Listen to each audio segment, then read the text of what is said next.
বিসমিল্লাহির রহমানির রহিম। প্রভু দয়াময়, তোমার নামই শুরু সমস্ত সুন্দরীর, তোমারই ছায়াতে বিকশিত সমস্ত উজ্জ্বল নতুন, সমস্ত গল্প কবিতাতে তোমাকে ঘিরে। আর প্রার্থনা, তোমার পথেই হোক এ জীবনের শেষ। সুপ্রিয় শিক্ষার্থীবৃন্দ, ভাবকি জেএম উচ্চ বিদ্যালয় পরিচালনা পর্ষদ কর্তৃক আয়োজিত আজকের অনলাইন ক্লাসে তোমাদের সবাইকে শুভেচ্ছা ও স্বাগতম। আমি মোহাম্মদ মুখলেস রহমান, সহকারী শিক্ষক, ইসলাম ও নৈতিক শিক্ষা।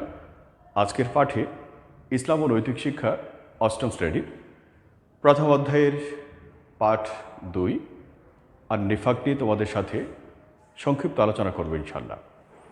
ইতিমধ্যেই তোমরা হোয়াইট বোর্ডে লক্ষ্য করেছ আজকের আলোচ্য বিষয়সমূহ: নিফাকের পরিচয়, মুনাফিকদের চরিত্র, নিফাকের কুফল ও পরিণতি, সর্বশেষ নিফাক পরিহার করার উপায়। তো বন্ধুরা, আমরা প্রথমেই জেনে নিই নিফাকের পরিচয়। নিফাক শব্দটি আরবি, যার অর্থ হচ্ছে ভণ্ডামি, প্রতারণা, দ্বিমুখী নীতি ইত্যাদি। ইসলামী শরীয়তের পরিভাষায় মুখে ঈমানের স্বীকার, অন্তরে অবিশ্বাস করাকে বলা হয় নিফাক। আমি আবারও বলছি, ইসলামী শরীয়তের পরিভাষায় মুখে ঈমানের স্বীকার ও অন্তরে অবিশ্বাস করাকে বলা হয় নিফাক। যে ব্যক্তি এরূপ আচরণ করে তাকে বলা হয় মুনাফিক।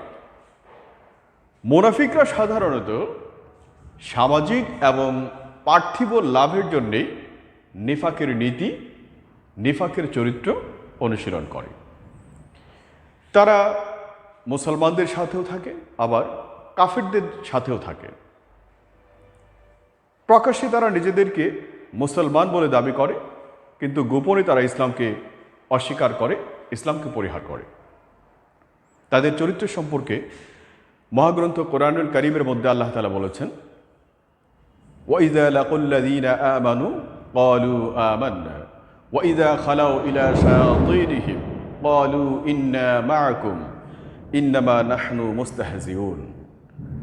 যখন তারা মুনাফিকরা ঈমানদারদের সাথে মিলিত হয়, তখন তারা বলে, আমরা ঈমান এনেছি, আমরা মুমিন। আর যখন তারা গোপনে শয়তানদের সঙ্গে, কাফেরদের সঙ্গে মিলিত হয়, তখন তারা বলে, ইন্না মাআকুম, আমরা তো তোমাদের সাথে আছি। মূলত আমরা ঈমানদারদের সঙ্গে মিলিত হই তাদের ষড়যন্ত্র, তাদের কলাকৌশলগুলো জানার জন্য, বোঝার জন্য। আমরা তো আসলে মূলত ঈমানদারদের সঙ্গে মিলিত হয়ে তাদেরকে উপহাস করি, তাদেরকে ঠাট্টা তামাশা করি, তাদের সাথে ঠাট্টা তামাশা করি। সূরা আল বাকারা আয়াত নম্বর 14। এক কথায়, অন্তরে কুফর রেখে মুখে মুখে ঈমানের কথা প্রকাশ করাকে বলা হয় নিফাক। আর এই নিফাকের চরিত্র অনুশীলনকারীকে বলা হয় মুনাফিক। মুনাফিকদের চরিত্র এবার জানবো। মুনাফিকদের চরিত্র। নিফাক এটা নৈতিকতা এবং মানবিকতার একদম বিপরীত একটা কাজ। মুনাফিকদের চরিত্র দেখলে আমরা এই সত্যটা জানতে পাই যে তারা সবসময় অন্যায় এবং মন্দ কাজ করে। উত্তম আচরণ ও উত্তম চরিত্র কখনোই তারা অনুশীলন করে না, বরং তারা সদা সর্বদা অন্যায়, অবিচার, পাপাচার এবং মিথ্যার মধ্যেই, প্রতারণার মধ্যেই জড়িত থাকে। এটাই হচ্ছে তাদের প্রধান কাজ। মুনাফিকদের চরিত্রের সার্টিফাই, মুনাফিকদের চরিত্রের বৈশিষ্ট্য আল্লাহ তাআলা একেবারে স্পষ্ট করে উন্মুক্ত করে দিয়েছেন সূরা আল মুনাফিকুনের মধ্যে। কাফেরদের চরিত্র উন্মুক্ত করতে গিয়ে আল্লাহ তাআলা সূরা কাফিরুনের মধ্যে মাত্র 3টা লাইন বলেছেন কাফেরদের পরিচয়। কাফেরদের সম্বন্ধে একটা সূরা, ছোট্ট একটা সূরা। আর মুনাফিকদের চরিত্রের মুখোশ প্রসার করার জন্য, তাদের চরিত্রের মুখোশ মানুষদের মাঝে জানিয়ে দেওয়ার জন্য একটা সূরা অবতীর্ণ করেছেন, সূরা আল মুনাফিকুন, যার লাইন হচ্ছে 31টা। এর থেকে ধারণা করা যায় যে মুনাফিকরা কাফিরদের চেয়েও মারাত্মক ভয়ঙ্কর, ইসলামের জন্য সবচেয়ে বড় বাধা এবং ক্ষতির কারণ। আল্লাহ তাআলা মুনাফিকদের চরিত্রের মুখোশ উন্মোচন করতে গিয়ে বলেছেন, ওয়াল্লাহু ইয়াশহাদু ইন্নাল মুনাফিকিনা লাকাযিবুন। সূরা আল মুনাফিকুন আয়াত নাম্বার 1। প্রথম আয়াতেই আল্লাহ তাআলা মুনাফিকদের চরিত্র বলে দিয়েছেন, ওয়াল্লাহু ইয়াশহাদু, আল্লাহ নিজে সাক্ষী দিচ্ছেন। যেখানে আল্লাহ সাক্ষী দেন সেখানে দ্বিতীয় আর কোনো ব্যক্তি অথবা সাক্ষীর প্রয়োজন নেই। আল্লাহর সাক্ষী যথেষ্ট, দ্যাটস এনাফ। তো আল্লাহ তাআলা মুনাফিকদের ব্যাপারে কি সাক্ষী দেন? ওয়াল্লাহু ইয়াশহাদু ইন্নাল মুনাফিকিনা লাকাযিবুন। নিশ্চয়ই যারা মুনাফিক তাদের অন্যতম পরিচয় হচ্ছে তারা মিথ্যাবাদী। সুপ্রিয় শিক্ষার্থীবৃন্দ, মিথ্যা সকল পাপের মূল। মিথ্যার থেকে সকল পাপ উৎপন্ন হয়। আল্লাহ রাসূল সাল্লাল্লাহু আলাইহি ওয়াসাল্লাম ইরশাদ করেন, ইয়্যাকুম ওয়াল কাযিব ফাইন্নাল কাযিবা ইয়াহদি ইলাল ফুজুর ওয়া ইন্নাল ফুজুরা ইয়াহদি ইলান নার। হে মানব সমাজ, ইয়্যাকুম ওয়াল কাযিব, তোমরা মিথ্যার থেকে বেঁচে থাকবে। কেন বেঁচে থাকবে? মিথ্যা মানুষকে সমস্ত অন্যায় খারাপ কাজের দিকে অনুপ্রাণিত করে, ধাবিত করে। আর সমস্ত অন্যায় আর খারাপ কাজের কেন্দ্রবিন্দু হচ্ছে জাহান্নাম।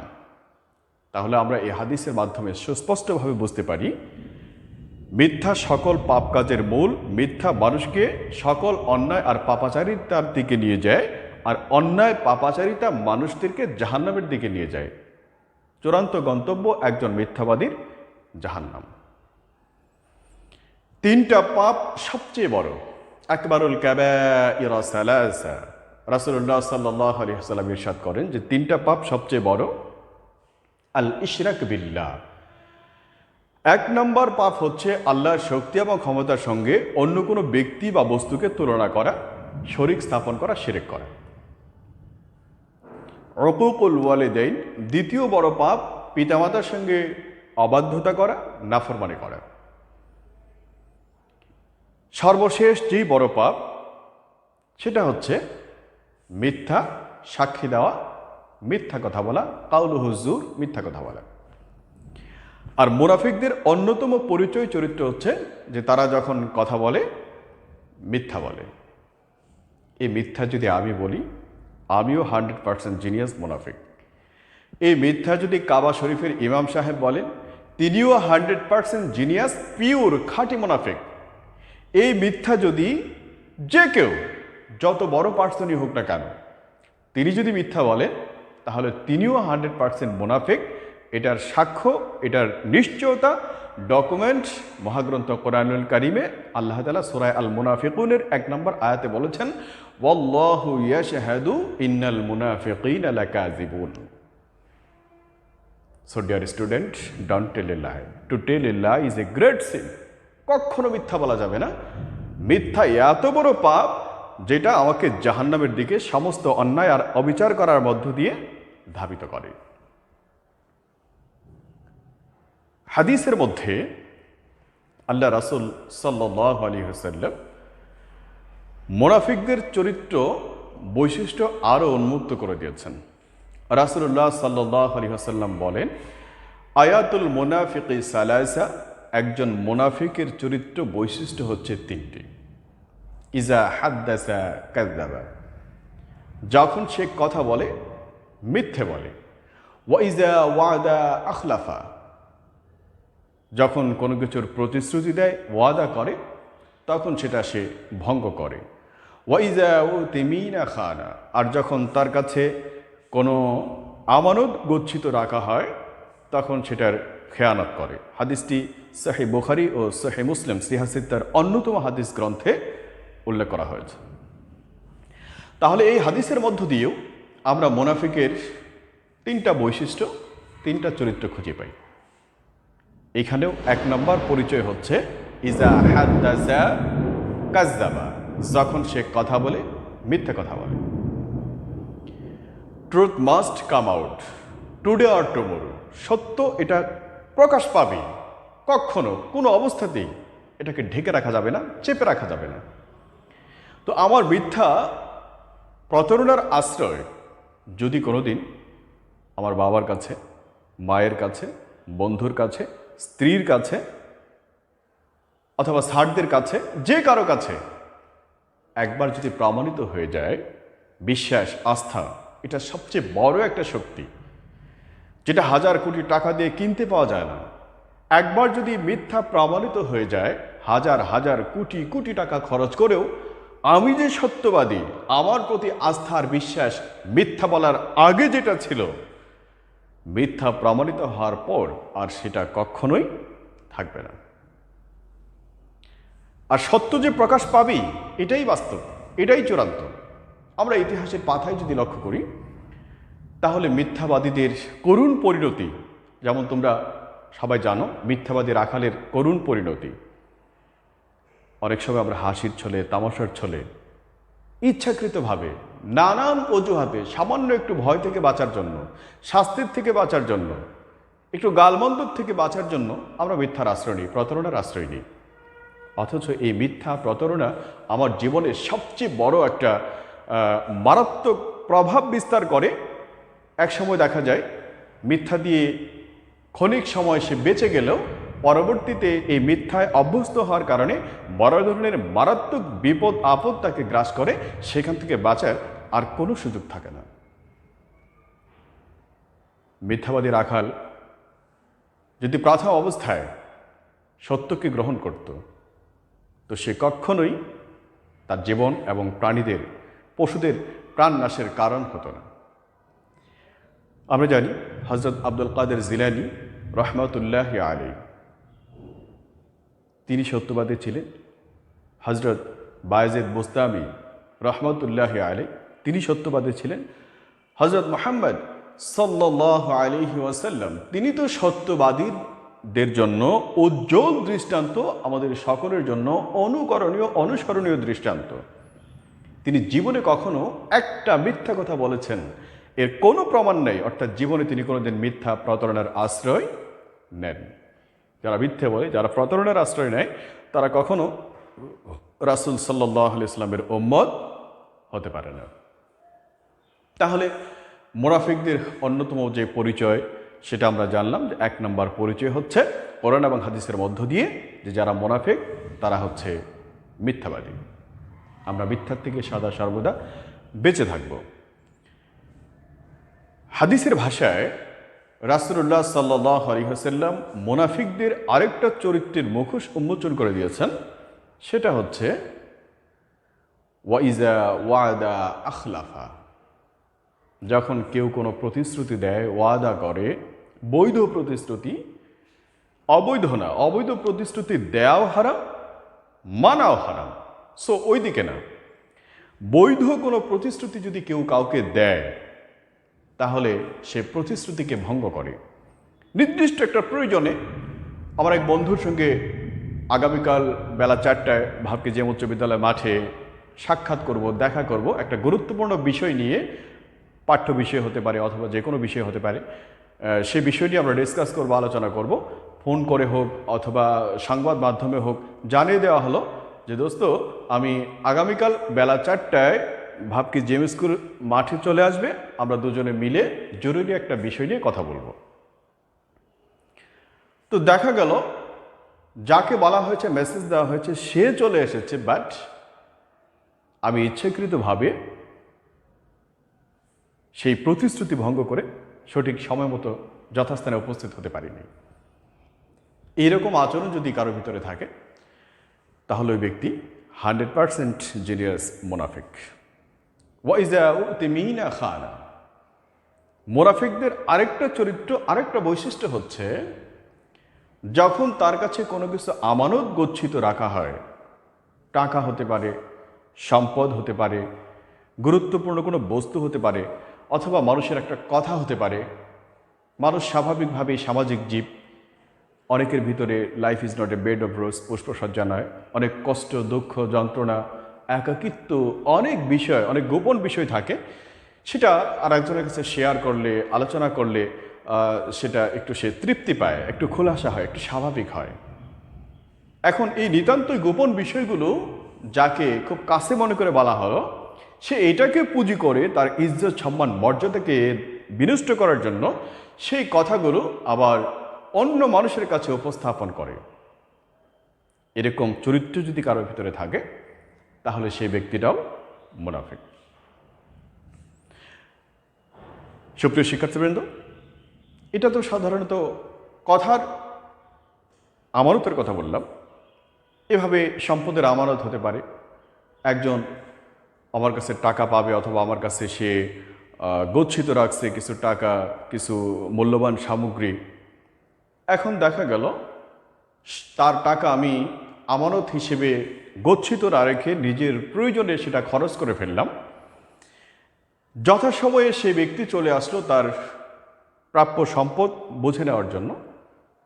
আমি তো সেটা খরচ করে ফেলেছি, বললাম আজকে না কাল, কালকে না পরশু, পরশু না তরশু, এইভাবে আস্তে আস্তে স্যান্ডেলের তলা ক্ষয় হয়ে যায়। অথচ তার প্রাপ্য আমানত সে ফিরে পায় না। এক সময় সে তার আমানত পাবে না বলে আশ্বস্ত হয়ে সেই পোড়াটাই সে দাবি ছেড়ে দেয় না, কিন্তু তার কাছ থেকে চাওয়া বা নেওয়াটা বন্ধ করে দেয়। এরকম দৃষ্টান্ত আমাদের মাঝে অনেক আছে। গরিবের, অসহায় মানুষের, বিশেষ করে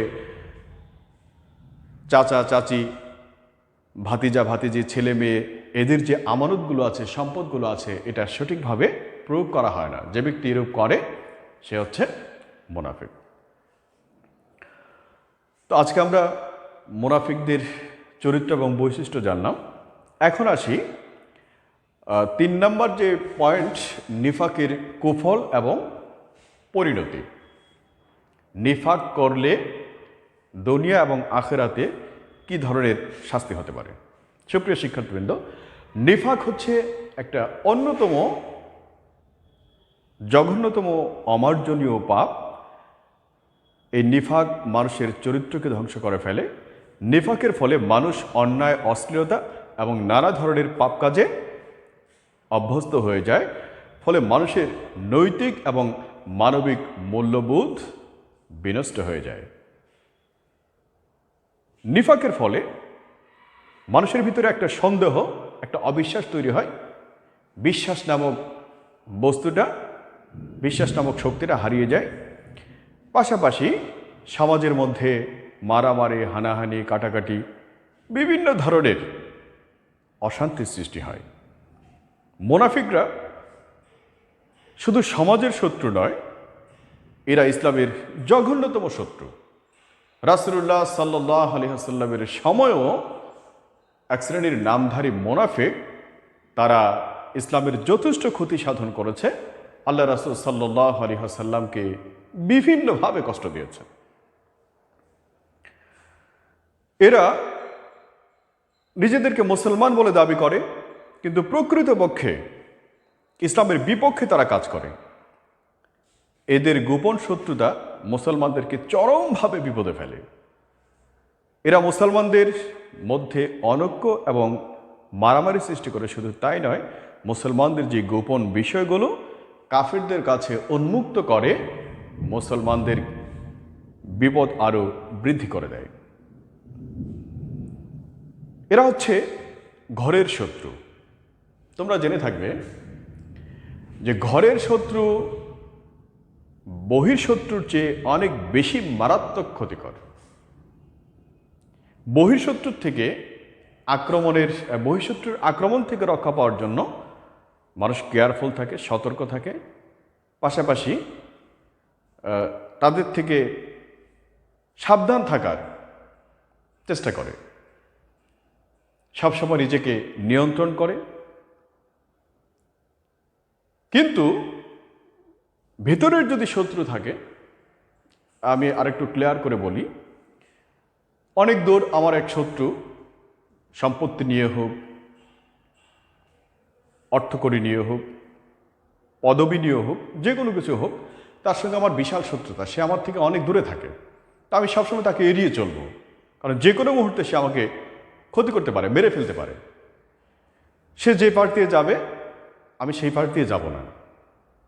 তার থেকে সবসময় নিরাপদ দূরত্ব বজায় রাখবো।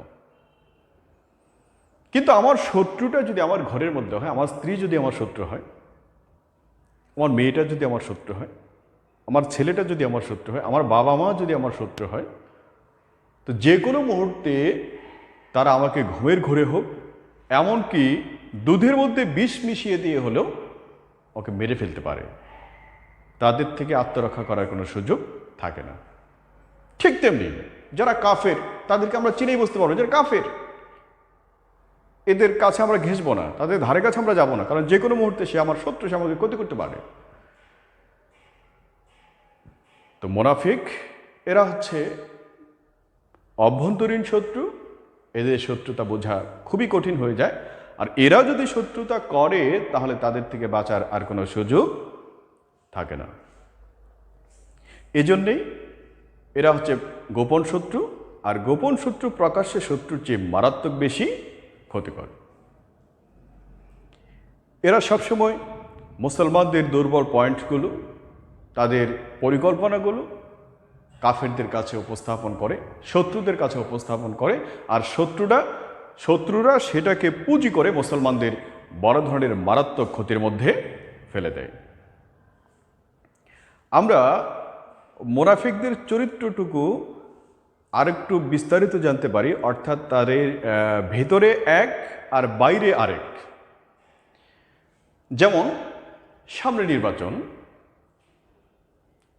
জৈনিক চেয়ারম্যান পদপ্রার্থী,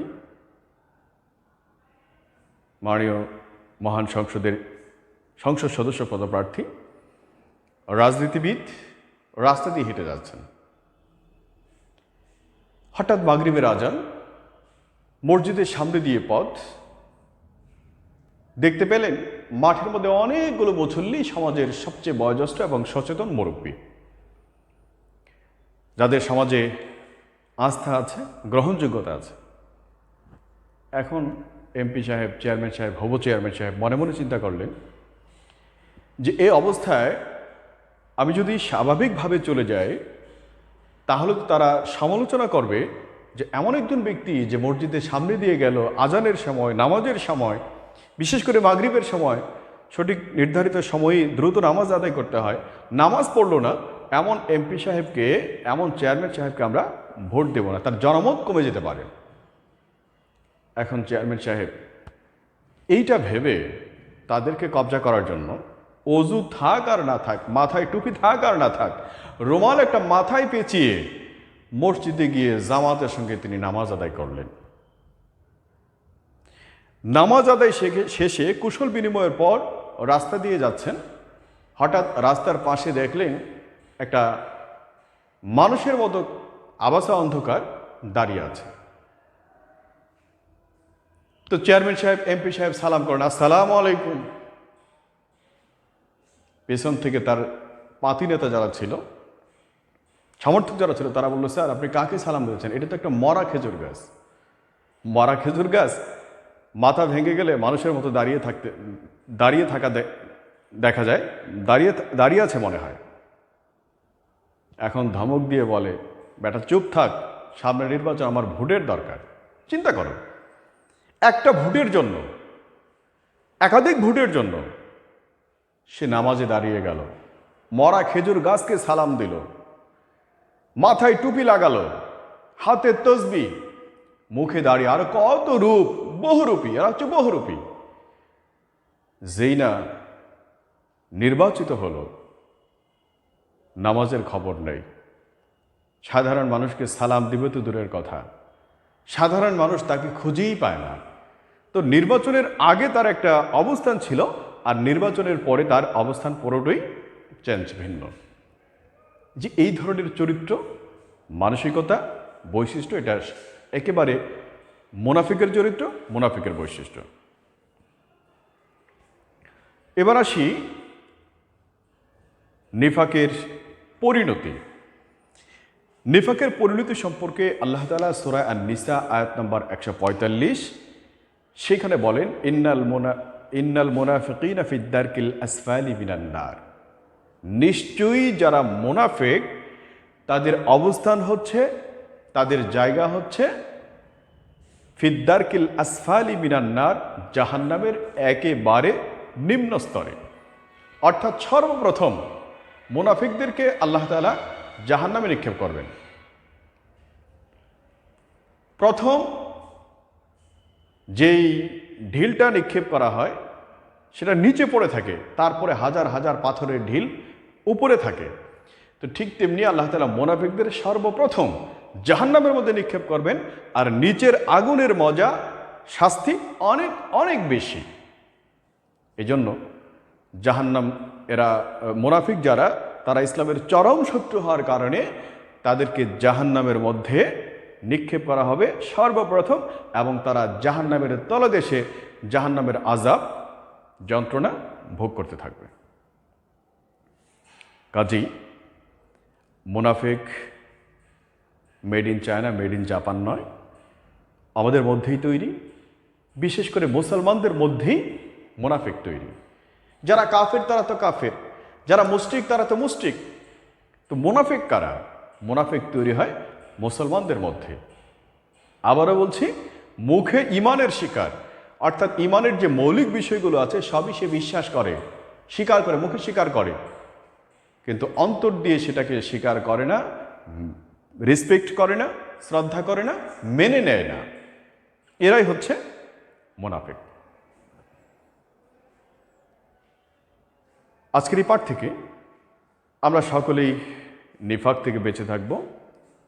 পাশাপাশি হাদিসে যেসব কাজকে মুনাফিকের চরিত্র বলে আখ্যায়িত করা হয়েছে সেই সব চরিত্র থেকে আমরা বেঁচে থাকব, খাঁটি মুমিন মুসলমান হিসেবে জীবনযাপনের চেষ্টা করব। এবার নিফাক পরিহারের উপায়, আমরা কিভাবে নিফাকের নীতির থেকে, চরিত্র থেকে নিজেকে মুক্ত রাখতে পারি।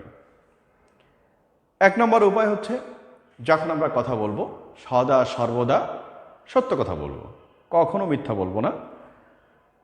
কাউকে কথা দিলে, প্রতিশ্রুতি দিলে সেই প্রতিশ্রুতি কথাটাকে আমরা রক্ষা করব। আর সর্বোপরি আমরা আমানতের খেয়ানত করব না, আমানতকে রক্ষা করব। কারো কাছে কোনো জিনিস, কোনো সম্পদ যদি থাকে সেটা যথাযথভাবে রক্ষা করব। স্কুলের বিভিন্ন উপকরণ, স্কুলের ফ্যান, লাইট, হ্যাঁ, আরও যে বিষয়গুলো আছে, স্থাপনাগুলো আছে, এগুলো সবই ছাত্রছাত্রীদের কাছে আমানত, সেটা সঠিকভাবে রক্ষা করব। এমনকি রাষ্ট্রীয় সম্পদ, সরকারি বিভিন্ন গাছ আছে, সরকারি রাস্তার পাশে বিভিন্ন ধরনের গাছ, তারপরে সরকারি বিভিন্ন ভবন, অনেক স্থাপনা সরকারি আছে, যেমন সরকারি ট্রেন আছে, এটা ন্যায্য ভাড়া আছে, সেই ভাড়া দিয়ে আমরা যাতায়াত করব। এটা যদি কেউ ফাঁকি দেয়, সরকারি সম্পদ যদি কেউ বিনষ্ট করে, তাহলে সেও মুনাফিকের মধ্যে গণ্য হবে। আল্লাহ তাআলা আজকের আলোচনার থেকে নিফাকের যে বৈশিষ্ট্যগুলো আছে এগুলো আমাদের সবার মাঝ থেকে দূর করে দিয়ে একজন মুমিন মুসলিমের যে চরিত্র, আদর্শ, জান্নাতি মানুষের সেই আদর্শ চরিত্র অনুসরণ করার তৌফিক দান করেন, আমিন। আজকের এই পাঠটি শুধু 8ম শ্রেণীর নয়, এই পাঠ ওই 9ম 10ম শ্রেণীর ইসলাম ও নৈতিক শিক্ষার পাঠ 8-এ আছে। তো আজকের এই পাঠ 8ম, 9ম, 10ম সকল মুসলমানদের জন্যই প্রযোজ্য। আজকের এই পাঠ থেকে আমরা যে শিক্ষা অর্জন করলাম সেই শিক্ষা অনুযায়ী আমরা জীবন চলার চেষ্টা করব। আল্লাহ তাআলা আমাদের তৌফিক দান করুন। ওয়া আখিরু দাওয়ানা আনিল হামদুলিল্লাহি রাব্বিল আলামিন। আসসালামু আলাইকুম ওয়া রাহমাতুল্লাহ।